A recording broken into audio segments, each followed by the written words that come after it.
Friends and countrymen, we are met in a moment of profound reflection, not upon an antithesis but upon the vast and silent field of human progress.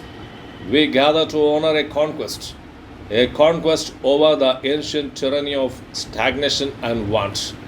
For the greater span of human history, the condition of mankind was as a flat and unchanging plain. The labors of the Father yielded no more than the labors of the Son. The light of a brilliant invention would flare, only to be swallowed again by the long night, leaving behind no lasting increase in our common store.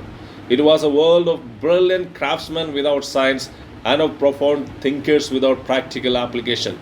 The two worked separately and the world remained in chains.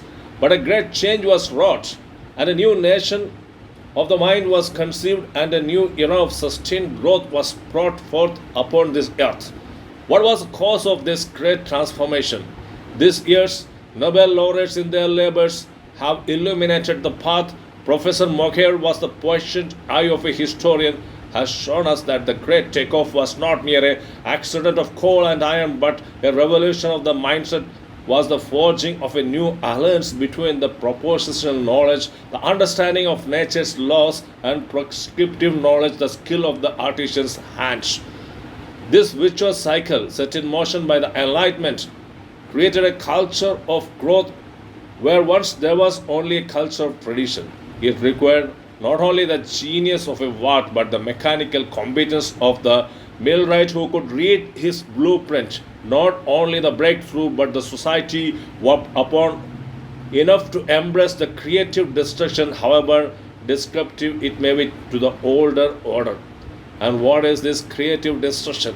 It is the very engine of our modern age, so elegantly captured in the theoretical work of Professor Acon and Howitt. It is the relentless, turbulent process by which the new, the better, and the more efficient must inevitably displace the old. It is the entry of the new firm, the obsolescence of the old product, the turning of jobs from dying enterprises to those newly born. It is a process that at the individual level is fraught with conflict and loss, yet at the aggregate level produces that steady, remarkable ascent in our commonwealth that we call our economic growth. It is in essence the economic expression of that old truth that a house divided against itself cannot stand. Yet in this strange and wonderful arithmetic, a marketplace divided by completion and revolve does stand and indeed prospers as a whole. The model of Hagen and Howitt reconciles this paradox, showing how the microeconomic strife of competing interests can yield the macroeconomic blessing of sustainable progress. But we must not rest content in our present right. The forces that gave us the growth are fragile. Entrenched interests may yet seek to change the new technology to protect their old rents. Intolerance for new ideas may yet stifle in the voice of innovation. A fading support for open science may dim the very lantern that guided us. Furthermore, this creative destruction, while the source of our wealth, is not without its human cost. It creates losers as well as winners. It demands of us as a society to provide a measure of security and restraining for those whose skills are rendered obsolete, so that the present of growth does not break the backs of those who labor.